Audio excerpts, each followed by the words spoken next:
7,000 years ago, before the pyramids, before Stonehenge, before writing. That far back. A potter in what's now Finland pulls stringy fibers from a rock, Asbestos. mixes them into clay, shapes a vessel, fires it, and the pot doesn't crack. That's it? That's the discovery? That's the moment. Someone figuring out that these strange stone fibers make ceramics stronger, thinner, and a lot more heat-resistant. 7,000 years ago. And that discovery would ripple through human history, through empires, religions, and eventually, the deadliest corporate cover-up ever recorded. Asbestos, a conspiracy 4,500 years in the making, is sponsored by Danziger and Dejano. dandel.com. So, let's talk about what we actually know. The archaeology. Right, because a lot of what people think they know about ancient asbestos, it's wrong. Like what? Like the date. You'll see 2500 BCE everywhere. Even I said it last episode. That's not accurate? Recent research pushes it back to 4700 BCE. Maybe 5000. Wait, that's 2,000 years earlier. 2,000 years. So when we say 4,500 years in the making, We're being conservative. It might be closer to 7,000. where's the evidence? Eastern Finland. Archaeological sites near Lake Saimaa. A place called Kiarikisari. Lake Saimaa. What did they find? Pottery fragments. Thousands of them. And when you put them under a scanning electron microscope, Asbestos fibers. 50 to 90% of the material in some vessels. That's not accidental. Not even close. These potters knew exactly what they were doing. What kind of asbestos? Anthophyllite, one of the amphibole varieties. And they got it from... The Saimaa region had surface deposits. You didn't have to mine it, you could literally pick it up off the ground. So what did it do for the pottery? It made the walls thinner, but stronger. About 6 millimeters thick. That's thin for ancient pottery. Very thin. And they could make vessels up to 50 centimeters in diameter. Big pots, thin walls. Heat resistant, up to 900, maybe 1,000 degrees Celsius. So they could put them directly in fire. Some had drilled holes. Archaeologists think they might have been used as crucibles. For metalworking? Possibly. The early Bronze Age. You're melting copper, tin. And this technology, it spread? Across Finland, into Karelia, across Scandinavia. The tradition continued for nearly 5,000 years. 5,000 years of asbestos pottery. Until about 200 CE. Okay, so that's the real origin. Finland, not Egypt. Which brings us to one of the biggest myths. Egypt? You'll read it everywhere. Egyptian pharaohs were wrapped in asbestos cloth for mummification. That's not true? There's no archaeological evidence. None. Zero. Modern analyses of Egyptian embalming practices, we're talking biomolecular studies, mass spectrometry. They find plant resins, bitumen, oils. But no asbestos. No asbestos. Egyptian mummies were wrapped in linen from the flax plant. So where did the myth come from? Probably conflation. The Greeks and Romans did use asbestos for cremation shrouds. For burning bodies? If you're cremating royalty, you want the ashes pure, no wood ash mixed in. So you wrap the body in fireproof cloth first. Exactly. The body burns, the shroud doesn't. You're left with just the deceased's remains. And someone somewhere mixed that up with Egyptian mummification. Different cultures, different practices, different purposes. But the myth stuck. What about the perpetual lamps in the pyramids? Another myth. Asbestos wicks that burned for centuries in sealed tombs. That one always seemed suspicious. Lamps need fuel. No fuel source, no flame. Doesn't matter how indestructible your wick is. Basic physics. But it's a great story, and great stories survive. Speaking of great stories, Salamanders. I've been waiting for this. This is my favorite myth because of how long it lasted. How long? From roughly the 12th to the 17th century, 500 years where educated Europeans believed asbestos was salamander wool. The skin of a fire lizard. Here's what's interesting. Aristotle wrote about fire-dwelling salamanders around 350 BCE.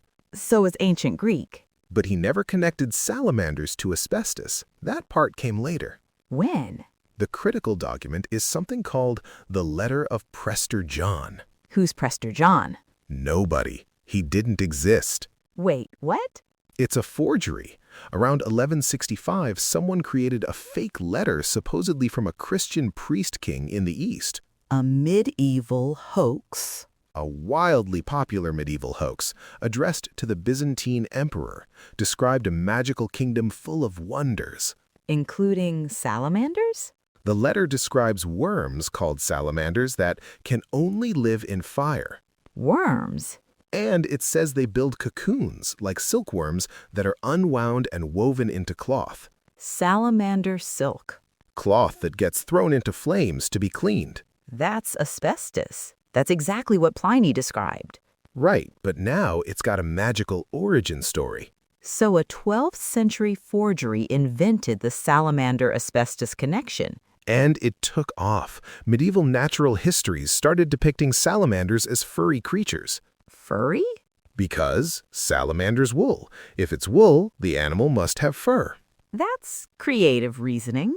Albertus Magnus, one of the great medieval scholars, called asbestos cloth pluma salamandri. Salamander's plumage. By the 1500s, you've got Conrad Gessner drawing fuzzy salamanders in his Encyclopedia of Animals.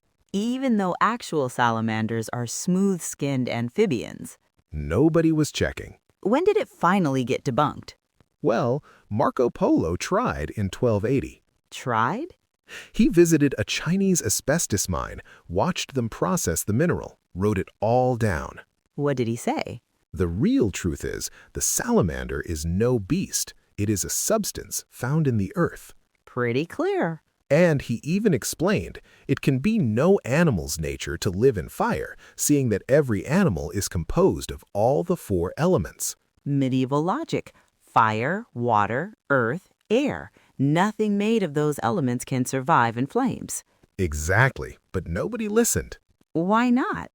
Marco Polo was already considered unreliable. Too many fantastical stories. The boy who cried salamander.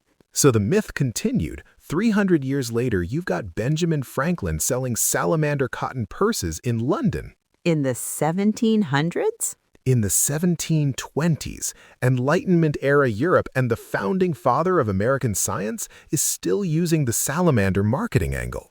Because it worked. Because it worked. When did science finally catch up? Sir Thomas Browne's Pseudodoxia Epidemica, 1642. What's that? Vulgar Errors, a book debunking popular misconceptions. And he addressed salamander wool? He wrote, "Nor is this salamander's wool dissumed from any animal, but a mineral substance metaphorically so called." Finally. 500 years after the Prester John letter, 400 years after Marco Polo. The myth was just too good. Humans love a magical explanation. So what did the Greeks actually call it? 2 words, and this is where etymology gets interesting. Go on.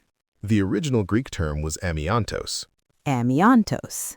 From miano, not defiled or unpolluted.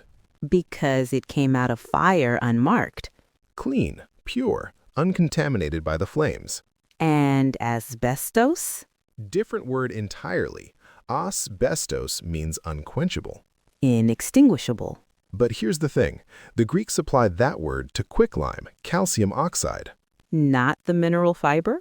Not originally. Pliny the Elder mistranslated or conflated the terms when he wrote in Latin. So we've been using the wrong word for 2,000 years? The French still use amiante.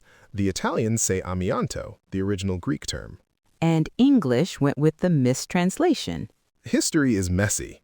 We've covered Finnish pottery, Egyptian myths, salamander legends, Greek etymology. And we haven't even gotten to the Romans yet. The tablecloths, the sacred flames? The slaves. That's next episode. Episode 3, Sacred Fire, when asbestos became divine and deadly.